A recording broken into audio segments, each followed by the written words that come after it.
Hey everybody, so today we have a 2015 Lexus NX200t. This one, they're little SUV models, and we're putting a dash cam with front and rear cameras in. And I wasn't going to videotape this, but then I thought, you know, why not? So let me show you the cameras that we got here. I've already got this in my truck, and I've been very happy with it. It's a VIOFO. It's a 4K, and the reason you want a 4K is in case there's an accident and the person that hits you or gets in the wreck with you, if they decide to flee, you want to be able to have a good enough resolution to where you can at least get their tag number or detailed description of the make, model of the car. I've used cheaper cameras. It's just 1080p, and even though they're 1080p, a lot of times the resolution's just not there, and whenever you actually start looking at the quality of the image, then you can't get a description. That might be enough for an insurance company to say, yeah, it wasn't your fault. But as far as tracking down or trying to find, you know, who it was that hit you, that may or may not ever happen if they don't have a good, clear tag number. And in other words, I have another video that I've done on this exact camera showing how far the car can be in front of you and you can still clearly make out the tag number. Anyway, this got a front and rear camera. The rear I've already got mounted. Here's the front. It's got GPS. This is the cable that runs from the rear to the front, and it's actually not that bad to put in. The main thing you do, you pull down your trim, and then you can get your headliner to pull down, and all you need is some kind of a fishing rod. You can see I've got it coming right through. I didn't even have to take down any of the trim on the inside. Once I pulled this trim down, the rubber trim, same back here, you can just kind of pull down the headliner enough to where you can fish your fish in. Now, there's a piece of plastic trim right here I'm going to take down. I've already got this camera mounted. You don't want to mount the sticky pad, the double-sided sticky pad, on a defroster line. Try to stay off the defroster line, but you want to get your camera in between the defroster lines. So what I've done here is I've gotten pretty close to it, but that put the camera pretty much in the center of the defroster lines. So now I'm just going to get a tool so I can get in here. Might be able to do this with my hands. Usually this trim will pop down, just like that.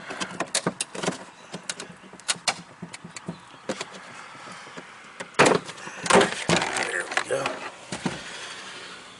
So you've just got that right there, and what the plan is to run the wiring up some of this existing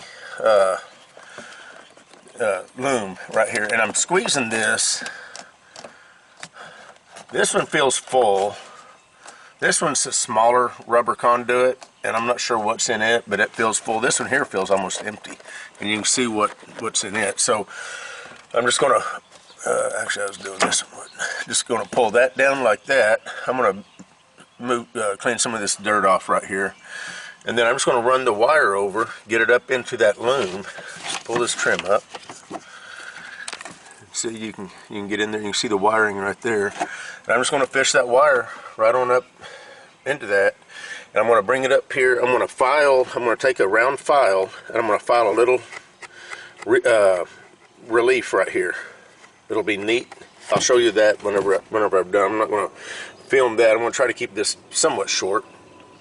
And once that is plugged into the camera and all down, all this will look factory and look like that cable came from the factory like that. So I should have marked this before I pulled it down.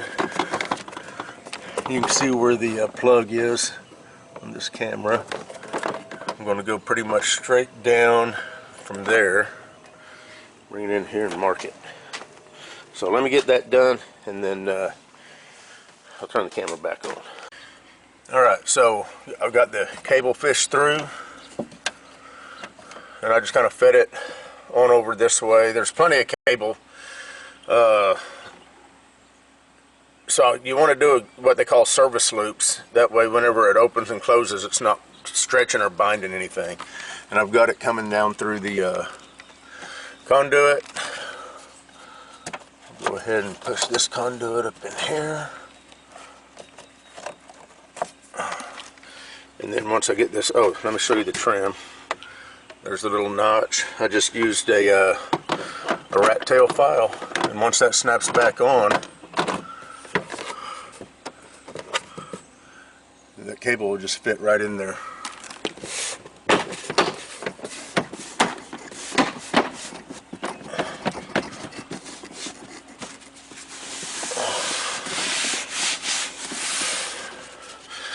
So now, all I got to do is tie off to the fish here. You definitely want a good fish, and I've been real happy with this one.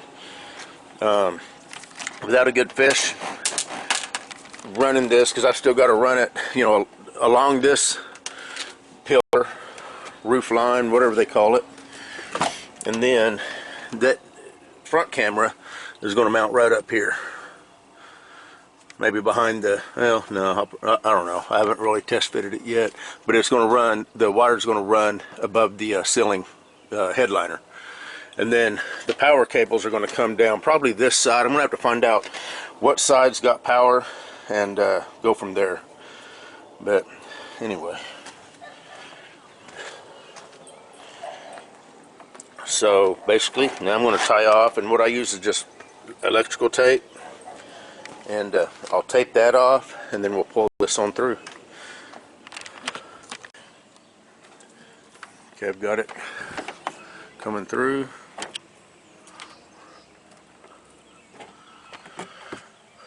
Now, I just push this rubber trim back down.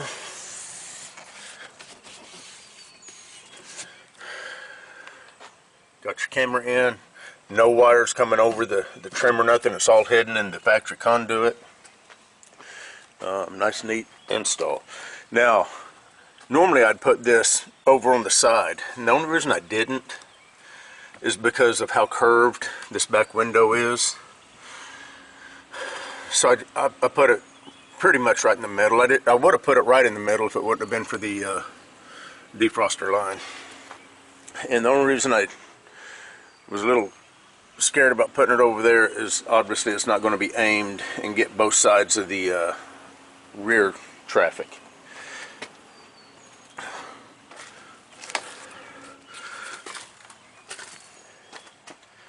I'll show you how easy the trim comes down. Just kind of grab it. Normally I use both hands for this, but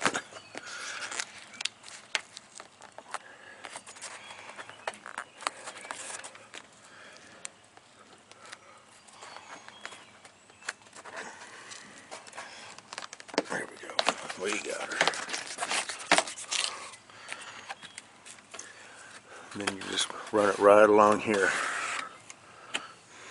So let me get that done. I'm going to use the fish again so that I can get it ran. And then we'll pull it on through, put that trim up, then the back will be done. I've only been on this probably for about 10 to 15 minutes so far. And yeah, as far as running the cable, no big deal. Once you get to this point, you can usually get up here and you just fish it right along the edge there. So that's no big deal at all. Like I said, I don't know where the fuse panel is. I've got the what they call the hardwire kit, and this it's got a constant power and ignition actuated power, meaning that when the ignition is on, then it's powered up, and then a ground. Now, obviously, it does come with a USB plug. They're expecting you to plug this into a USB cable or a USB port, and you can do that if you want. Most USB ports are powered only when the ignition's on, which is fine if all you're wanting is footage of when the car's running, which is 90% of what we all want. This camera's got the capability of detecting people messing with your car, or if something hits your car, if someone backs into your car while it's parked, this camera will actually catch that footage too, if it's wired to a constant power. The display doesn't stay on all the time, but it's constantly recording, and then if something hits your car, bam, it captures that particular instance of video. So you can kind of have a peace of mind whenever your car's parked and you're away, you know, you're in a parking lot or whatever, and you come out, you see a dent on your fender where someone's backed into you. If you have the camera set up right, and you have this hardwire kit, or you have the camera itself with the USB port wired to a constant on power source, you'll have a chance of getting a tag number or a description of the vehicle or whatever. Anyway, I'm going to press on with this. So basically all I'm doing, I'm going to fish that fish through the headliner from the back to the front, and then I'm going to finish pulling the wire through. In fact, if this goes easy and I can do it with one hand, I'll just keep the camera rolling.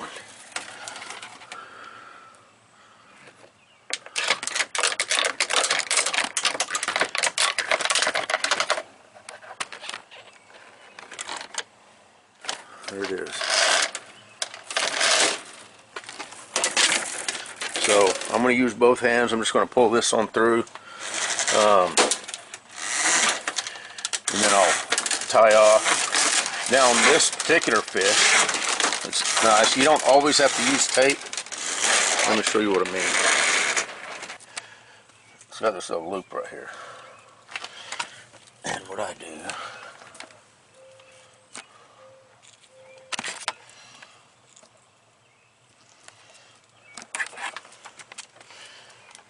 I'll show you.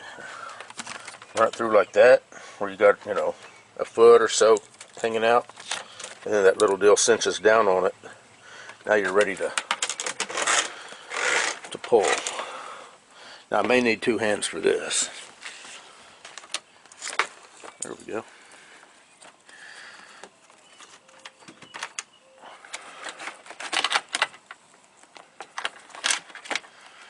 And there that is.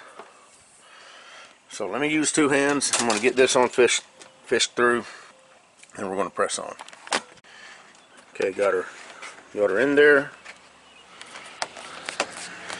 And then all you do is finish putting the trim in.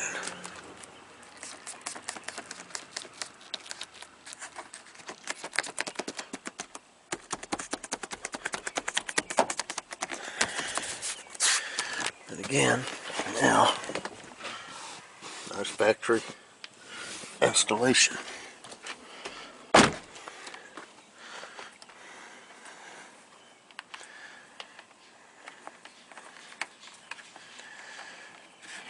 Now what I'll probably do here, because like I said, there's more than enough cabling, I'm going to run this on over to where the camera's going to be. I'm going to go ahead and mount the camera, get this run over, and that's going to let me know how much slack I've got to deal with, and then I'll just shove the extra cabling up into the headliner to get rid of all the slack. So let me get that done, and I'll show you the next step. Okay, so what you want to make sure you don't do, so this right here is an airbag. You want to make sure that cabling is ran up and over that airbag when you're running it across. I've got the camera mounted, by the way. So I'm going to run that cable up and over the airbag, so if the airbag was to deploy, it's not ripping that cable all to heck. The airbag will still be able to deploy. Now this piece of trim, it just pops off really easy. I mean, I just literally just pulled it and it popped right off. And then I'm going to run that cable on the back side in between the airbag and the structure. That way, if the airbag was to pop, then it will still be able to do so. And I probably ain't even going to need the fish for this, because you can see the. There we go.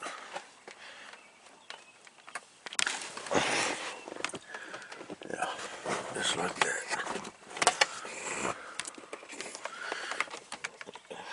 And this is the rear cam. This particular camera, you've got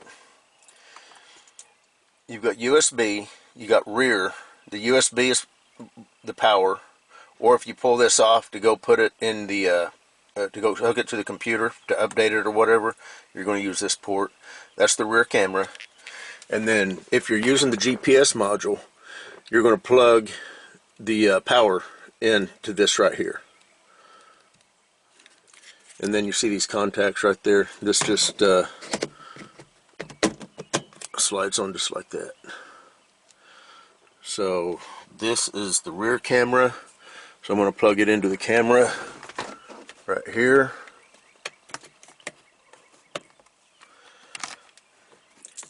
And then that will just be fished right up along there. Just like that. And then this excess slack, I'm just going to shove as much of it up into the headliner. Usually you've got space between the headliner and the roof of the car. And then all that's next is putting the power in, and then running the power wire the same as this, and then down this piece of trim right here till we get to the dash, back behind the dash area, and then we'll figure out powers and grounds at that point. So let me get that done. Okay, so I got that rear camera hooked up, running along the headliner, going on the back side of the airbag, the pillar airbag here. And then what I did is I shoved some of the excess down into the pillar here, and then two back and forth routes there, and that took care of the excess. Got the trim back on. Got this trim pulled off now because we're going to do the power. And just so you know how this works, so you've got a switch on this little module, and it's got 11.8. It's also got 24 volt power also, but this is a 12 volt car, so you've got 11.8, 12, 12.2, and 12.4. And what that is it will cut the camera off. If the car sits too long, let's say it sits for 2 or 3 days, obviously since the camera stays active, whenever the car's off, it's pulling a little bit of current, and depending on how strong your battery is, you don't want the camera draining your battery too low. So you've got these 4 options for this to cut the camera off if the battery voltage drops, you know, below any one of these 4 deals. And you just take this switch. I'm just going to go over here on the 12 volt because this car will easily start with even 11 or 10 volt of battery. So now this particular car, I probably wouldn't need to pull this panel off, but I think I'm going to because I think it's pretty easy. Let me get me a little tool here. Some cars this side panel will come off. Some cars it may not. I'm not sure. I'm not sure which cars it. Yeah, there we go. There it is. And that's just going to give us some room to work in here. Of course, it looks like we got a ground right there if that's the one we choose to use. I usually also take this kick panel off and see what's behind it, what kind of powers and grounds we've got back there. But on this particular car, there is a fuse panel. This box right there is the fuse panel, you know, junction box, I guess. And there's a little cover, that little white that you see right there is a cover. And we'll have to see, you know, what kind of, where we can find some powers and grounds at on this. All cars are going to be different. It's nice if you have access to the front of a nice fuse panel. You can get these little adapters that you pull the fuse out. They go right next to the, you know, right in between the spade of the fuse. You poke them back in, and then you can figure out which fuse you want to use and what powers and grounds you want to use. Now this has got the trunk open right there. I'll have to look at the wiring diagram to see what kind of powers and grounds go to it. You do want to make sure you know what you're tapping into. You don't want to just take a wire that when you turn the key on it gets hot and you think that's a safe wire to go to. It may be, but it also may not be. So I'm going to go ahead and take This is a, I don't know what size that is. It's just a nut though, but sometimes those things are, oh yeah, this one is. Just took it off with my fingers. And then this whole kick panel will, or should, pop off here. That's going to be a two-hand job. And it does go underneath the little piece of trim here, the seal plate. But it's going to take two hands for me to get that off. So let me get that popped off real quick, and then we're going to press on. Okay, got the kick panel off. When the kick panel came off, it popped this up. The seal plate is just held down. See those little clips? They just go right down into these pieces. And the kick panel, got that one clip there, of course the little nut that I took off, and then it's goes down into, whenever it's on, the seal plate trim will overlap it, hold the front of it down. So I'll probably use this ground. I'm just going to take this ground off. I won't even have to take it off. Loosen it off. This ground's going to slide up underneath there, and then I'm going to tighten it back up. That'll leave the two powers. And again, one's constant, and one is accessory. Whenever you, or ignition enabled, this is a push button start. So when you push the button and the instrument panel comes on, is when you want this one to come online. And then of course this one's constant power right here. They call it battery. That's just full battery. You know, whenever you got the,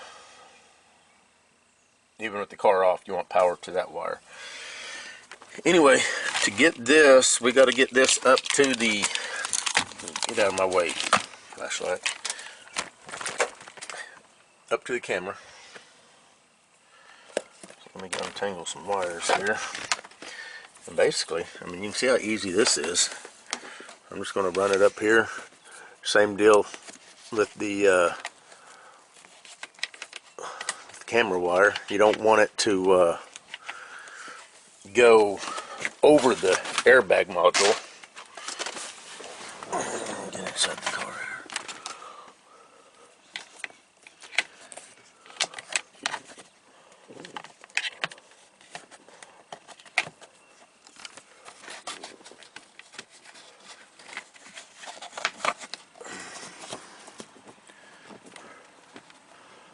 Hold on, I need two hands real quick. Alright, so I'm going to go ahead and plug this in to what they call the GPS module. Now, some people, if you don't want to use the GPS module, you can run that wire over to the side of the camera and plug it in that other port, the one that says USB, and it will power it also. You just won't have the GPS option. So now, all you do is pull down your headliner just a little bit, shove the wiring right up in there. This is kind of a two-hand job, and then I'll finish running that, put the trim on, and then all our wiring will be down where we need it. And then this job will be done. Set the camera up, but other than that, this job will be done once I get it wired up. Okay, so I got the wire shoved up into the headliner, got this trim back on, kind of got to clean it up, got it smudged up a little bit.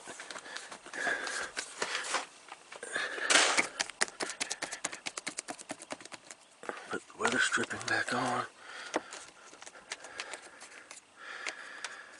And there you have it. That wire is now pretty much where we need it. What I'll probably end up doing before I put this side cover on, I'll curl up the excess after I get the wiring hooked up, and then zip tie it to like this line to this bundle right here. That way it's not flopping around down in there. And I think what I'm going to do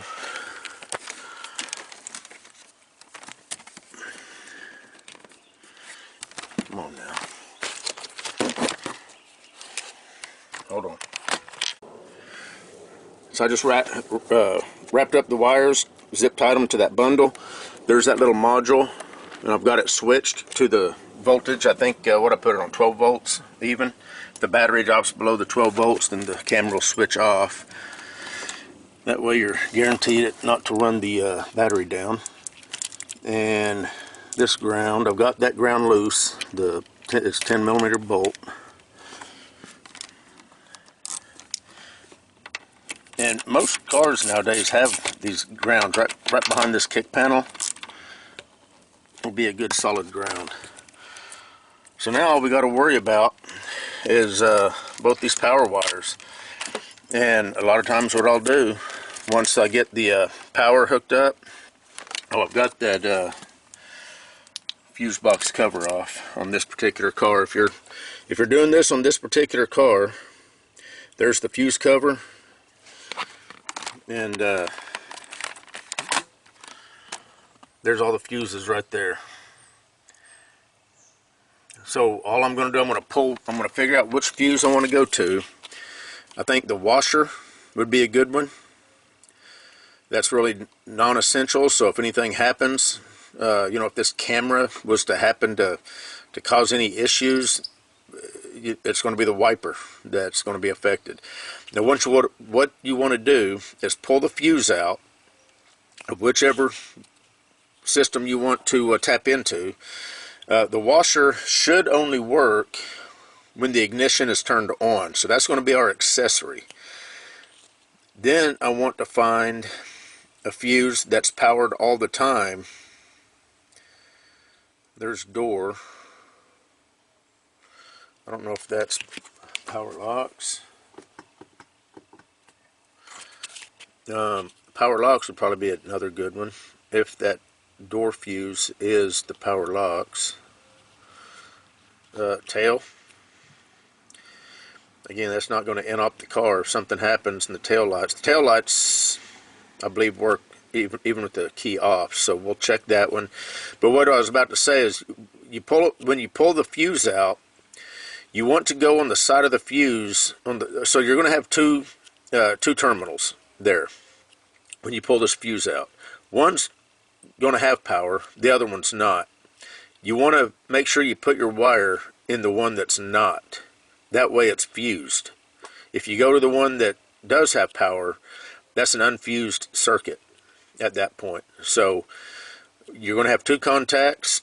When you pull the fuse out, check it with a test light, and I'll show you this here in a minute. The one side that has power, you don't go to it. You go to the other side that does not have power, and then you push the wire into it, then you put the fuse back in. So now the wire will be coming out. And there's two ways you can do this. You can either do it the way I'm saying, where you just go into a fuse. That way you're not cutting any wire, you're not splicing into any wire. Or you can figure out from existing plugs and wires what system is running to what, and then you can cut the wire and splice the camera right into it. That's totally up to you. Now, if you have a, if you're just going to use the regular wire that comes with it, that's going to plug right into a USB port, or a cigarette lighter, or the 12-volt, plug, that it comes with. Then you don't have to worry about hardwiring it.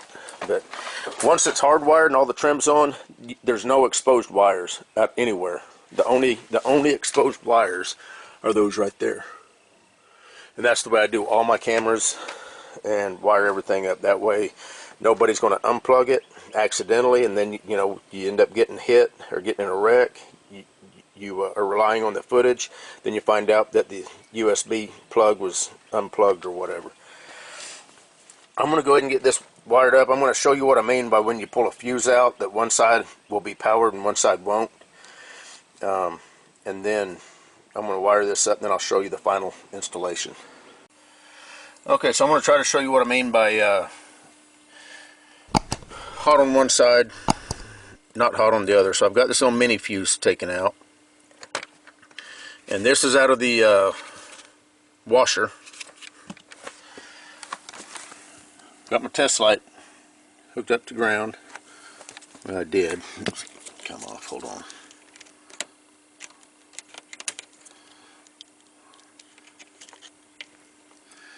Try not to pop that off there.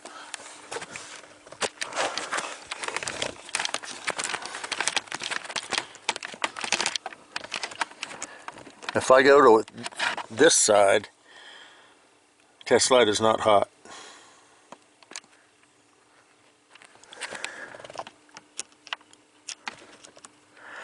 If I go to that side, test light is hot.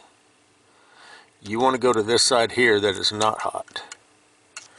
And then when the fuse is in, that'll complete the circuit, and if something happens, that fuse will pop. If something happens to the camera, if the wiring that you ran gets pinched or whatever, that fuse will go ahead and pop.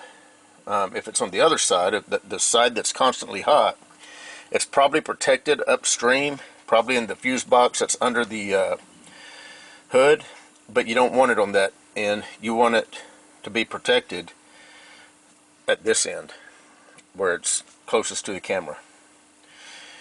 Anyway, I'm going to get this wired up and call this a done deal. It's starting to get humid, and my body don't like humidity. So I'll show you the final outcome whenever I get these wires piped in here. Okay, I'm going to show you what I did, what my solution to this was, so that I didn't have to, I call this minimally invasive installation. And so I don't have to cut wires and splice into it, because this is a pretty clean car. You know, it doesn't look like it's been molested at all, and I don't want to be the one to start on it. So what I did is I trimmed back one side of this fuse. Now this is a mini fuse, and then I just cut the wire about 1/8 of an inch of actual wire, and I soldered straight to one of those legs. So now when this fuse is in, and I want to make sure that this wire goes on the non-powered side, so they call that the load side. The bus side is the side of the fuse that's powered. So I'm going to plug this back in. I cut just a little relief right here in this cover, so the wiring will come out this little relief. Once I get all this buttoned up, I'm going to show you how it looks, and we're going to check the camera, make sure it works all right. We'll get the adjustment of the camera done. Now they make, for the bigger fuses, for the regular spade type fuses, or I forget what they call these. Anyway, there are some adapters that you used to be able to buy for the bigger, not these, I don't know about these mini fuses. If I can find the adapters for these mini fuses, I'll put those in the link or in the description.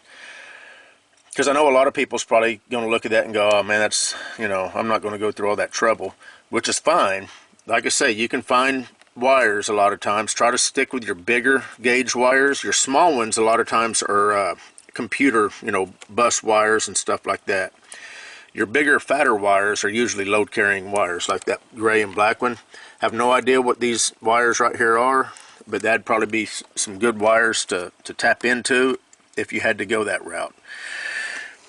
Anyway, I'm going to plug these in. I'll show you how neat of an installation it ended up being. I've already got these zip tied up out of the way. I'll do the same thing with these. Once I get these plugged in and I pull all the slack out to where it's a neat installation, I'll zip tie these up, and then we'll do one final go over and power this thing up. Alright, so let's take a look at this. So there's the wiring laid in there. Once I get the cover on, you'll just have those two wires coming out the side. They're fused.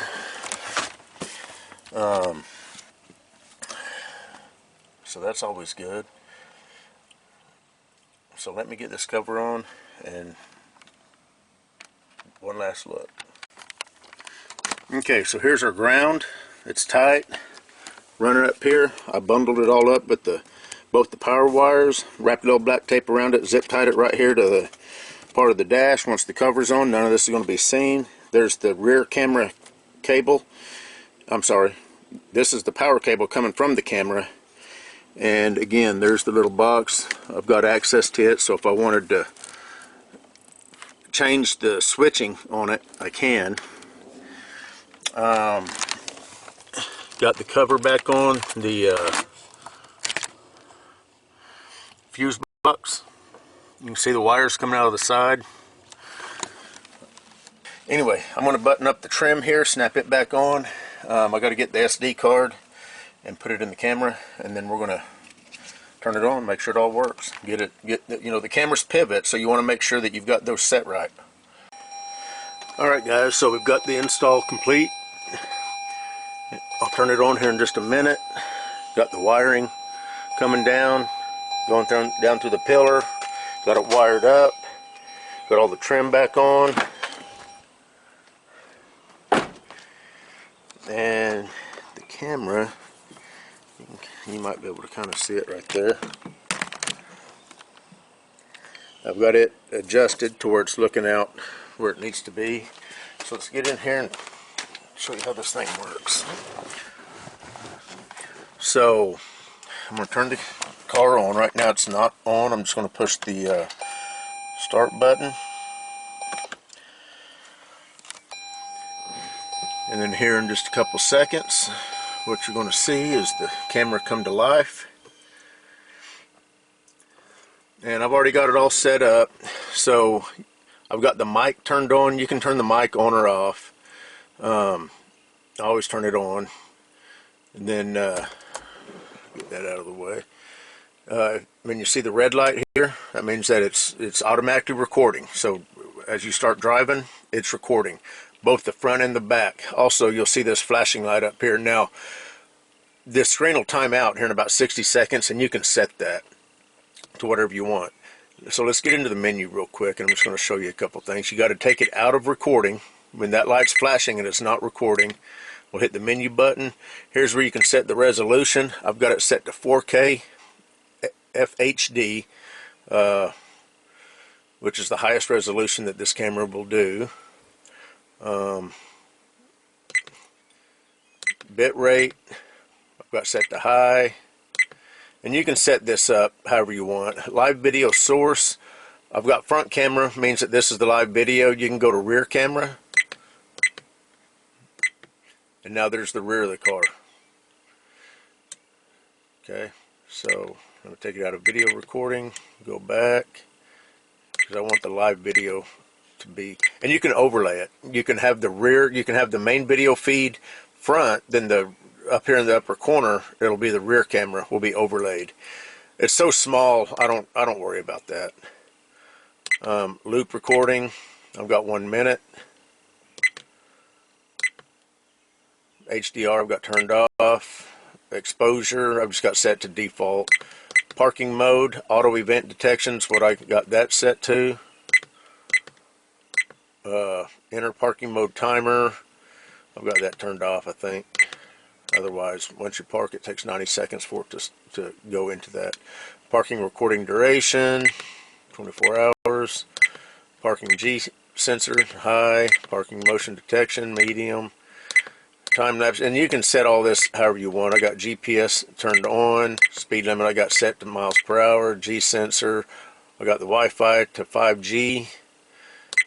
In fact, let me show you that. Well, actually, I guess it went to off. Oh, it automatically goes to off. So Wi-Fi is not enabled normally. If you want to connect to Wi-Fi, you've got to go in here every time and set it to whatever you want. And the reason is because if Wi-Fi is turned on all the time, whenever it's in parking mode and the car's off, it's just draining your battery even quicker. Date stamp, I've got turned on. GPS info stamp.